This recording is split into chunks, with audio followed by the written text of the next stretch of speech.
اذان کے دوران کھانا پینا. تو بھائی یہ جو اذان کے دوران کھانا پینا ہے، یہ ایک سنن نبی داؤد کی حدیث تھی جسے مس یوز کیا لوگوں نے. وہ اس طریقے سے نہیں تھی.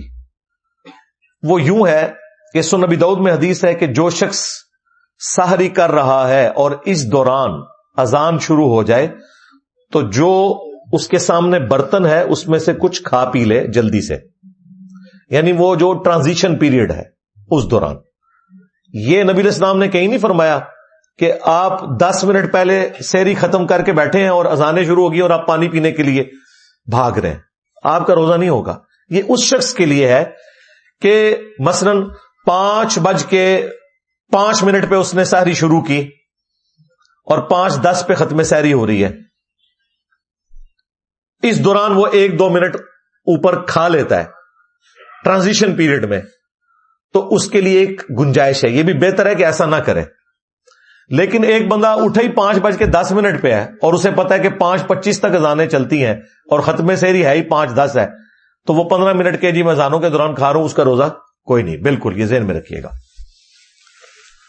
تو وہ اس حدیث کو غلط لوگوں نے یوز کیا. وہ ٹرانزیشن پیریڈ کے لیے تھا. جس طرح بخاری مسلم میں ہے کہ جس نے طلوع آفتاب سے پہلے فجر کی 1 رکعت پا لی، اس نے فجر کی نماز پا لی. اگرچہ 1 رکعت اس کی اس ٹرانزیشن پیریڈ میں ہے کہ سورج نکل رہا ہے، غروب وقت ہے، لیکن پھر بھی اس کی نماز ہو جائے گی. اس طریقے سے اسی حدیث میں ہے جس نے غروب آفتاب سے پہلے عصر کی 1 رکعت پا لی، اس نے عصر کی نماز پا لی، اگرچہ اس کی 3 رکعتیں مغرب کے وقت میں ہے. تو یہ ٹرانزیشن پیریڈ کی بات ہو رہی ہے، یہ ذہن میں رکھیے گا. اور یہ بھی اس شخص کے لیے ہے جو شخص اس سے پہلے سحری شروع کر چکا تھا، کسی مجبوری کی وجہ سے وہ لیٹ اٹھا تھا. لیکن اگر کوئی شخص اٹھے ہی ایسے وقت میں ہے کہ ختم سحری ہو چکی ہے، اس کے لیے یہ نہیں ہے. یہ ذہن میں رکھیے گا.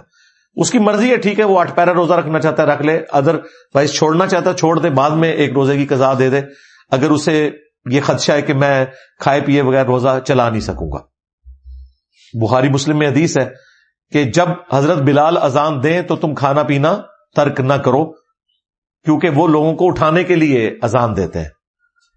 اور جب عبداللہ ابن ام مکتوم اذان دیں تو تم فوراً کھانا پینا ترک کر دو، کیونکہ وہ ایک نابینا شخص ہیں. جب تک انہیں کوئی یہ نہ بتائے کہ طلوع فجر ہو چکی ہے، یعنی ختم سحری کا وقت ہو گیا ہے، اس وقت تک وہ اذان نہیں دیتے. تو جیسے ہی وہ اذان دیں فوراً کھانا پینا چھوڑ دو. اس زمانے میں اذان کے ذریعے بتایا جاتا تھا کہ ختم سحری ہو چکی ہے. تو ظاہر ہے کہ وہ اتنا ایکوریٹ تو نہیں ہوتا ہوگا جتنا آج کل ہے. آج کل تو ہم سیکنڈز تک بتا سکتے ہیں، لہذا ان کے اوپر تو وہ والی گرفت اس انداز میں نہیں ہو سکتی. لیکن آج ہمیں پوری کی پوری کیلکولیشنز پتہ ہے. لیٹ لانگ کے ذریعے عام سافٹ ویئرز کے اندر بھی 1.5-2 لاکھ شہروں کے نمازوں کے ٹائم اور سحری اور افطاری کے ٹائم لکھے ہوتے ہیں. ظاہر ہے وہ نمازوں والی ٹائم ہے نا. فجر کا وقت جب داخل ہوتا ہے وہ ختم سحری ہے، اور جب مغرب کا وقت شروع ہوتا ہے وہ غروب آفتاب ہے. وہاں پہ آپ نے روزہ کھولنا ہے.